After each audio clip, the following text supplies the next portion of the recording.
Populism, what is it, and what does my organization need to do to navigate it successfully? This is the Tangible IQ podcast. I'm here with Steve Utych. He actually wrote the book on populism. It's called The Age of Discontent, Populism, Extremism, and Conspiracy Theory in Contemporary Democracy. I've worked with Steve, I started working together about 3 years ago. We've done some really interesting projects on how and helping organizations navigate those waters and use populism to win. So welcome, Steve. Thanks, Eric. Yeah, thanks for having me. And Steve, you started at Vanderbilt and you moved to Idaho. Yeah, that's my my academic career. My background is I have a PhD in political science, which I got from Vanderbilt, and then after I graduated, I spent about 7 years as a professor at Boise State University out in Idaho, teaching about politics, research methods, all of those things, and decided that I wanted to change careers. I hit that point in my mid to late 30s where I wondered, is this what I want to do the rest of my life? And my answer came down to no, I want to do something else. And that's where I got into applying a lot of my research skills and talents to the world of business and marketing. All right. I think it takes a lot of bravery to go out and test your ideas, in the real world. I always like to see it. So let's start off just talking about, populism, what it is, what it isn't. What's the difference between populism as a political movement versus as a psychological motivator? How do those things interact? You go for it. Yeah. So when we think about populism in politics, everyone thinks about that, right? Like we can come up with some names, people on the right, people on the left, right? Like you could say Donald Trump obviously is a populist. Bernie Sanders, Hugo Chavez in Venezuela, they're people who are populists as well, right? When you think about populism in politics, though, a lot of times it has kind of like a bad connotation to it.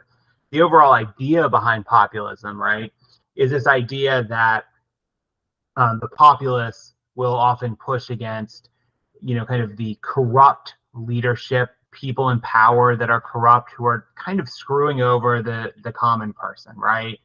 Kind of that sense of, very much even like a Karl Marx type of thing, right? The sense that the working class is being screwed by the rich, powerful leaders and all of that. That's the political message too, but it's also what psychologically populism is.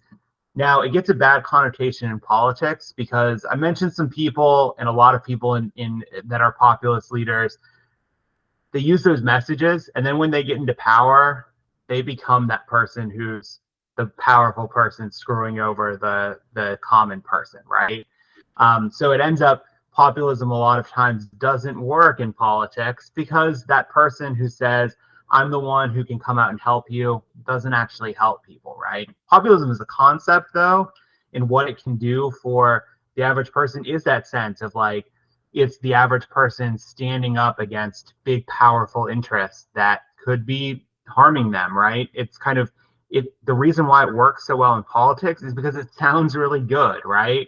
Everyone thinks of, unless you're the big, powerful person in power, then you really don't like it. But if you're not, and by definition, that's going to be the majority of people, it sounds really good to say, we're going to stand up and we're going to change the system to make it work for people like me, right? Everyone wants to hear that. Everyone wants to get ahead. Everyone wants to be successful.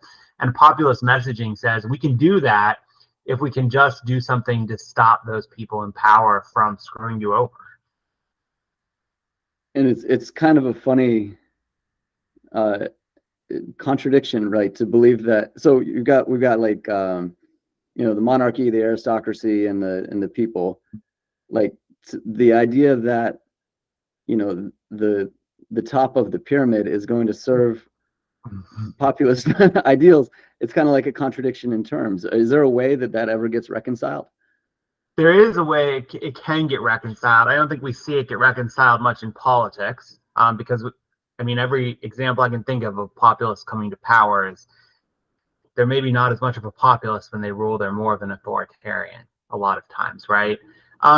Now, this is the great part about impacting it with business, though, is there's a lot of sense in the business world that you actually can make this work, right? The people on top, the people in charge of a business are interested in making money. They're interested in selling things to people. But there are different ways you can do this, right? You can do this in a lot of ethical and fair ways that people feel really good about and they feel really positively towards. And that sense of disrupting a current industry with your new models, we've seen a lot of companies do that in ways that are very populist in their messaging.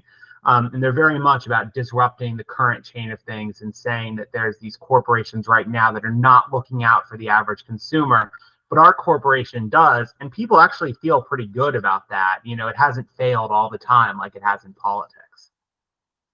I see. And then, so private organizations like businesses or nonprofits, is it because they're accountable more frequently and people can vote with their dollars or their donor dollars or the consumer dollars rather than accountable every 4 years or whatever the terms are?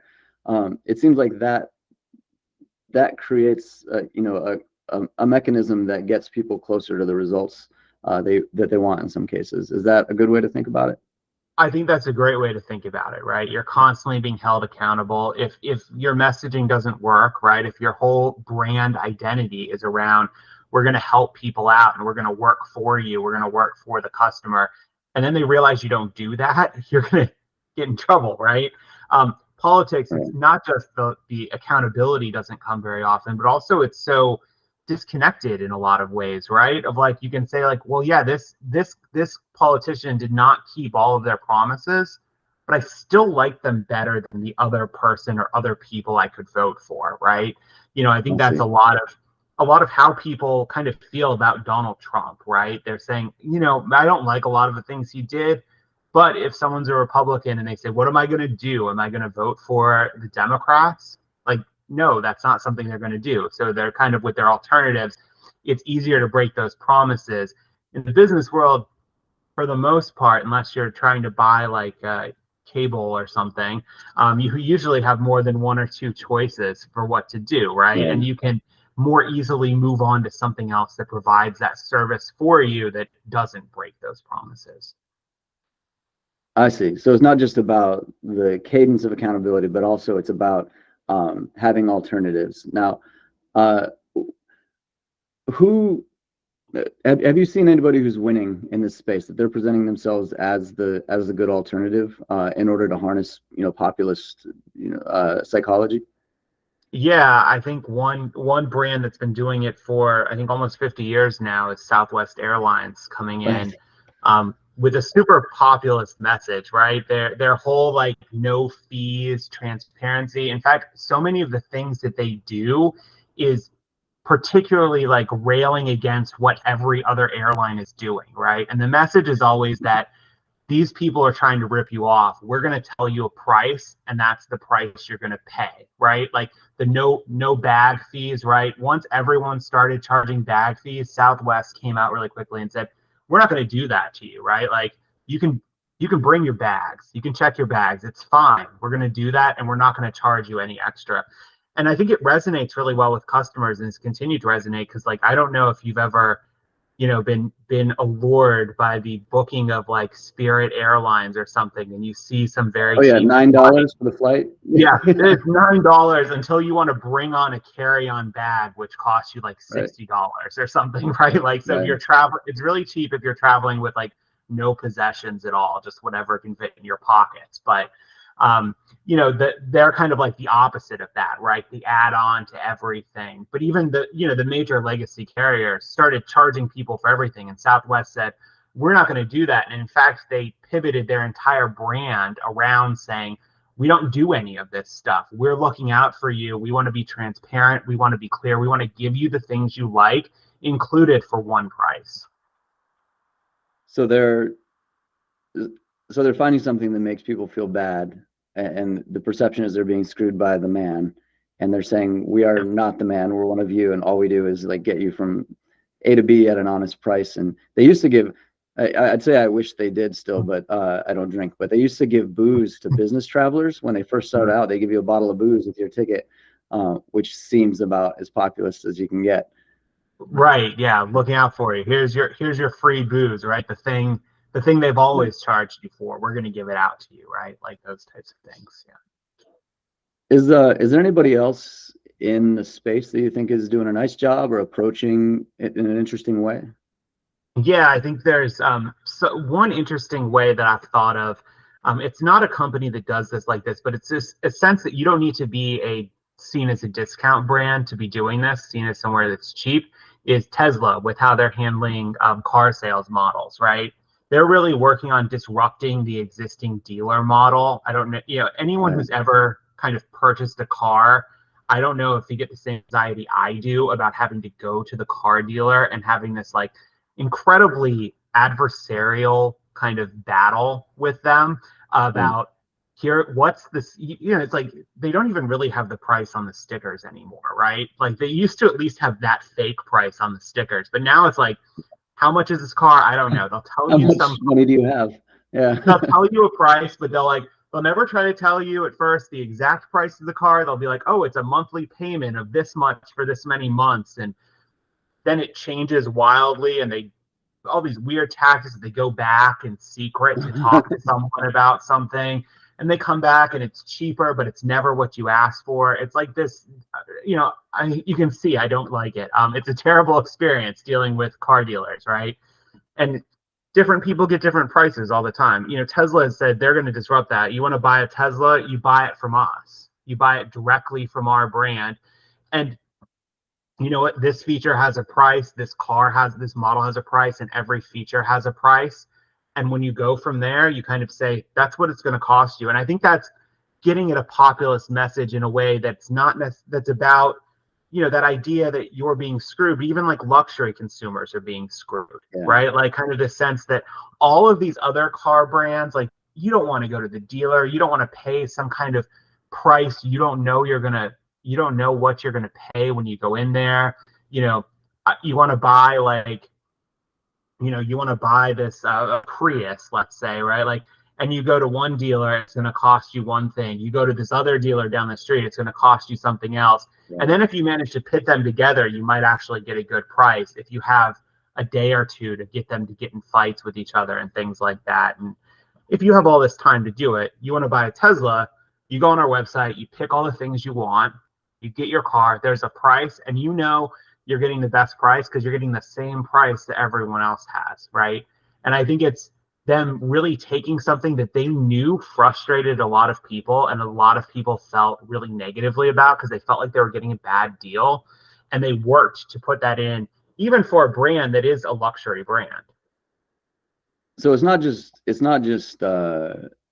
circumventing the man. It's also, this is more like circumventing the middleman Mm-hmm. in the transaction. And I wonder, so how do you compare this with public efforts like what Lena Khan is doing at the FTC to say like no ATM fees, that sort of no overdraft fees and stuff like that? Which do you think ends up being more effective in terms of results, but also in terms of perceptions from people who have like a populist psychology? I think you're going to see results faster from brands that do it, right? Brands that say we're going to stop doing this, they can very quickly put pressure on other brands, right? If all of a Hmm. sudden a bank like Bank of America said we're not going to charge ATM fees anymore, that puts a pressure on every other bank to not do it. Because they're going to say, why? Like, people are going to like that. They've stopped doing it. We're going to not do it either, right? Now, of course, sometimes there's no brand that's willing to do that, right? They make money from it. Maybe they don't think they're going to get customers from it. And that's where I think often see the government step in to regulate those things, which obviously that is when it's done, when it's able to be done, it's incredibly effective, right? If the government is able to mandate Yeah. no ATM fees, it's going to work because it's not going to be worth it to pay those fines for a bunch of banks, right? Right. Um, so that tends to be very effective. It tends to be very slow, right? There has to be some kind of impetus for politicians to want to do it. And then there also has to be some kind of consensus that it's worth doing. Typically, obviously, if something has to get passed through Congress, look at Congress today, right? Republicans control the House of Representatives, Democrats control the Senate. For anything to get passed through Congress, you need bipartisan agreement, right? It needs to be a big problem. So brands can be the leaders, and they have a lot of incentives to be the leaders if it's going to make customers happy, because once you switch your bank because of an ATM fee, what are the odds you're going to switch back Right. the other after the other one gets rid of it, right? You're probably not. It's a lot of work and hassle. So it seems like it's going to sort of private self-regulation on populism is going to work best for brands that are in spaces with lots of substitutes versus Yeah. like with banks or insurance companies, like those are pretty much like state protected monopolies in a way. So they need to be regulated by the state to have anything happen. Probably. I don't Yeah, know. Is that even true? I think it depends. Again, customers can still push on these things. Obviously, if it's a real state regulated monopoly, like if I get mad at my power company, I don't really know what I could do short of like going completely off the grid. Right. But it's like there's nowhere else that will provide power to my house right now, right? Like it's like if I'm mad at them, like what can I do, right? And that's where you absolutely need the state to come in and properly regulate those, because there's nothing that can be done. But even if there's a small amount of competition, you could see it. Now, of course, you run into, whether overt or not, agreements between some of those companies, maybe probably unspoken, so they're not totally illegal, about what they're going to do and what they're not going to do to fight for business and customers. But yeah, the more and more alternatives that are out there, right, the easier it is to do those things. You see it with a ton of things with prices, like, right, like remember when the price of eggs shot up a ton? It's because, like, well, if people don't want to eat, it's like people, like, what's a substitute for eggs, right? Like there's not a clear one, right? Like, I mean, you could eat something else for breakfast, but it's not like, it's not like one brand got expensive. It's like, a very, see with gasoline prices too, right? There's not a lot of great substitutes if you're in a drive in the short term. So gas prices go up and down. It doesn't really affect demand. The more substitutes you have, though, the easier it is to say, I'm going to do this, right? Like you look at grocery stores, it's kind of like, all right, I'm going to go to the grocery store that offers the best quality or the best price or the best quality for the best price, right? Right. Depending on what I want. It's very easy to change your decisions there based on what they offer and how they speak to you and how you feel about those companies.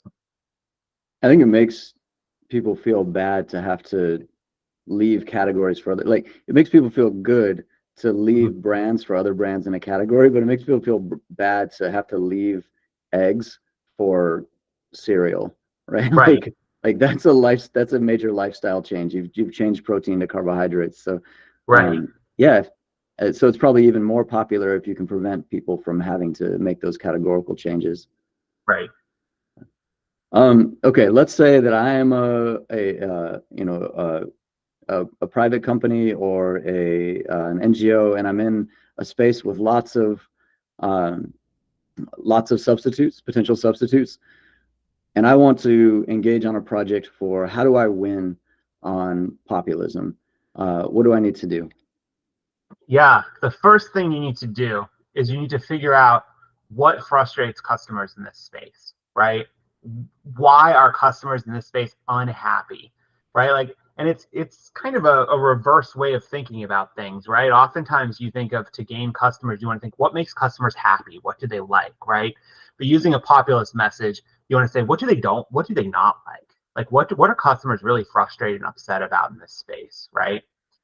And then you have to figure out after that, right? Once you have that, and that's customer research, right? Like just figuring out social listening, right? You listen in, you see what people are saying on social media, right? You could do surveys of customers, right? You can figure that out. You could do interviews, right? You want to figure out what are customers saying in this space about what makes them unhappy, right? Once you've learned that, once you figure that out, then you have to internally say, what can my brand, what can my company do about this, right? How can we fix this problem? Or can we fix this problem, right? Can we address this problem, right? Think about, the example of cars, right? Another company, a used car company, CarMax, does this, right? They probably heard people are upset about used car pricing, right? Everyone's heard about a used car salesman and the connotations that comes with, that you're some kind of slimy person. So, right, like they hear about that, they say, what can we do about that? People don't like that they don't know what price they want to pay. And you say, can we solve this problem? And CarMax's answer to that is yes, right? We can solve this problem. We can just give all the used cars a price and tell them we don't negotiate, right? Say that like we're going to actually stick that sticker on the window and say, this is the price for this car. And if you want to buy this car with all of these specifications, you can pay this price or you cannot. And that's okay. But you can do this. We're going to be transparent because that's how they see their way of winning the market, right? So you want to see, can we solve this problem? Can we come up with a solution, right? Because some problems out there are unsolvable or they're unfeasible for a business to solve, right? One of the complaints And you always... they have to be... What was that? And the business has to be able to credibly pull it off, right? Like McDonald's offering, saying they become a healthy food, outlet, Right. and giving apple slices, right? Like that's not really a credible message. Exactly. It's got to fit in with your brand, right? That messaging has to work with your brand, right? If the problem is like, people, you find out people like, I don't know, they hate people who wear fancy jewelry and your Rolex, you're not going to suddenly say, oh, we can make this work, because it goes against your history of your brand, because it has to seem authentic. I think that's a key point about a populist message, is it doesn't work if it seems phony, right? Yeah. And it doesn't necessarily need to be who it's coming from, right? Like when you think of like Donald Trump, he's a rich guy, he's been rich, right? But his populist message has resonated in a way that it probably never could for, thinking of another, maybe dating myself a little, another candidate, John Kerry, right? Who was like painted as the out of touch rich guy. He'd been rich his whole life too, but he's, I mean, what's he going to do with saying he's a man of the people, right? Like it wasn't his brand and it wouldn't have made sense, right? And it's the same, I think, for a lot of companies. You got to lean into what people expect your brand to be. And that's part of figuring out from the concerns people have mentioned, which ones you can credibly solve. Okay, so we've identified a problem that people have, whether real or perceptual. We've figured out how we can credibly solve that problem. What does it look like in terms of going to market with that? Like, how do we make that real? Yeah, when you go to market with this, you want to do things like you want to test those messages, right? You want to, again, get back to, that's again a sense of research, right? You want to come up and craft some messages. You want to talk to people who know populism, and understand how to make those populist appeals. And then you want to test them to make sure they work. Because again, all of the kind of background research in the world is not always a substitute for actual message testing, right? It's, you can get the right idea and do it, but you can like maybe say the message in the wrong way, or you could be wrong, right? Sometimes it might not resonate. And testing that out and seeing how it works and how credible you can be, right? Because like you might think you have the right problem, but you don't. And you might not know, like people might be really mad about something like ATM fees, right? I think the reason why no banks got rid of them is people would complain about them, right? Like, they'd be like, oh man, $4 to take out cash, this sucks. But they wouldn't do anything about it, right? They wouldn't go change their banks over it for the most part, right? And that's where you have to run into like, how is this actually going to change behavior and how does this message work? But you kind of, again, I think it's like you want to test those messages and see how they work. You can also, look at them for, does this increase traffic? Does it, you can check in on social listening again, looking like, have we actually like, is our brand name being connected as a solution to this problem? Are people talking about us as someone who has solved this problem, or are they not, right? Because you want to then kind of see like, has it worked? Has it not worked? And if the answer is has it worked, you can probably say, why did it work, right? Because it's a constantly iterative thing. You want to say, okay, we tried this thing. Why has it resonated with people, right? How can we extend upon this to better serve our goals and our messages? And if it doesn't work, you want to say, why didn't it, right? Is it the fact that, people didn't hear the message, right? What's going on with this? So it's kind of that evaluation and iteration stage there. It's interesting, this idea that what people say isn't necessarily what's going to translate into behavior. And I know you do a lot of survey research. So how do you bridge between here's the attitudes that people are expressing and here's what they're actually going to do about it? Is there a method for that? Yeah, there's a few methods. I think social listening is very helpful because it's kind of this sense of you can do before and after, right? Like before and after some kind of intervention, like changing a brand strategy, right, on a big scale. You can see like what are people really saying about that kind of more organically, right? A survey is as good as survey research is, it's an artificial experience of asking people what they think and what they're willing to do, right? Listening to social media is very helpful. You can also look at simply behaviors, right? There are ways to follow people's behaviors. You can, get people, especially on big survey panels, they'll agree for a certain amount of money to let you track things like their web browsing behavior and their purchasing behavior and history to see if that's changed, sometimes complementing that with behaviors. It really depends on the stakes, right? Like if you if you hit someone over the head with something, and they'll overestimate what their change in behavior is, right? If you tell them like, hey, here's banks, this one charges you a $4 ATM fee and this one charges you a $0 ATM fee, which one would you pick? Well, people are going to pick the one that says zero because it looks better, right? And it's about designing these things well to get them to mimic real behaviors, right? Because in the real world, your decision between what bank you're going to use is not based only on the ATM fee. There's a ton of other things, and they're very different, right? And it also comes down to making behaviors costly, right? Within surveys, you can provide incentives to make behaviors or answering in a certain way costly for people, right? You can have them play kind of behavioral economics type games to get them to do things, to allocate things.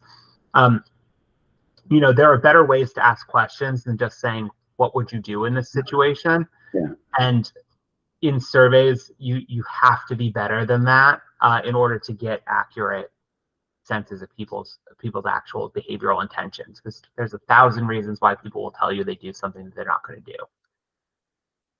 Yeah, I was always really impressed by your conjoint analysis ideas, because it's forcing people to make hard choices with the survey, and I think that gets a little bit closer to making people have these trade-offs between what's the convenience of leaving a bank or the inconvenience of leaving a bank versus am I going to pay this $4 fee. So I like a lot of those methods too. So okay, yeah. This is Steve Utych, the populism guy. If you want to make sure that your brand gets this right, or at least doesn't get it wrong, Steve is available for projects through TangibleIQ, and we look forward to working with you. Thanks, Eric. Yeah, great. Thanks for having me on, and I'm excited to talk to people about this. I hope my enthusiasm came through. I love talking about populism and how people can use it to help people and help their brand, and also help fight against the fat cats who are screwing over the common person. Yeah, fat cats, yeah, for sure. All right.